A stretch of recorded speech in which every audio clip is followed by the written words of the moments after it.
महाराष्ट्र राज्यामध्ये 5व्या टप्प्याच्या निवडणुकीचा काल जे आहे प्रचाराच्या तोफा थंडवल्या। त्यानंतर आज ठाणे लोकसभेच्या या ठिकाणी 15,000 अधिक पोलीस कर्मचारी जे आहेत ते तैनात करण्यात आलेले आहेत। याच ठिकाणी सर्व पोलीस कर्मचारी अधिकारी जे आहेत ते या ठिकाणाहून आता ठाण्याच्या ठाणा कॉलेज या ठिकाणाहून आता रवाना विविध ठिकाणी होणार आहे। त्यामुळे नक्कीच या ठिकाणी कायदा सुव्यवस्था राखण्यासाठी पोलीस बंदोबस्त मोठ्या प्रमाणात ठेवण्यात आलेला आहे। राज्य राखीव दलासह केंद्रीय औद्योगिक दलाच्या तुकड्या देखील तैनात करण्यात आलेल्या आहेत। त्यामुळे ठाणे शहर पोलीस आयुक्तालयाच्या हद्दीमध्ये पाहायला गेलं तर मोठ्या प्रमाणात या ठिकाणी पोलीस बंदोबस्त असणार आहे। कुठलाही अनुचित प्रकार घडू नये निवडणुकीच्या दरम्यान। त्यामुळे हे सर्व पोलीस कर्मचारी जे आहेत ते महाराष्ट्र राज्यभरातून या ठिकाणी आलेले आहेत। जसजसा टप्पा संपत आलेला तसतसे टप्पा 5व्या टप्प्यात आता या ठिकाणी पोलीस कर्मचारी अधिकारी आपला कामाची आता याकडनं नोंद घेणार आहेत। त्यामुळे नक्कीच या निवडणुकीत पाहायला गेलं तर कुठलाही गालबोट लागू नये यासाठी पोलीस यंत्रणा देखील आता सज्ज झाली आहे। त्यामुळे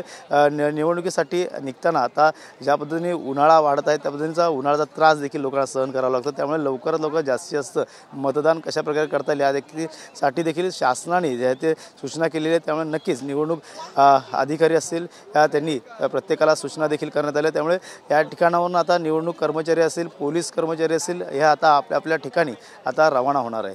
त्यामुळे मिलिंदसह गणेश सुरा TV9 मराठी ठाणे।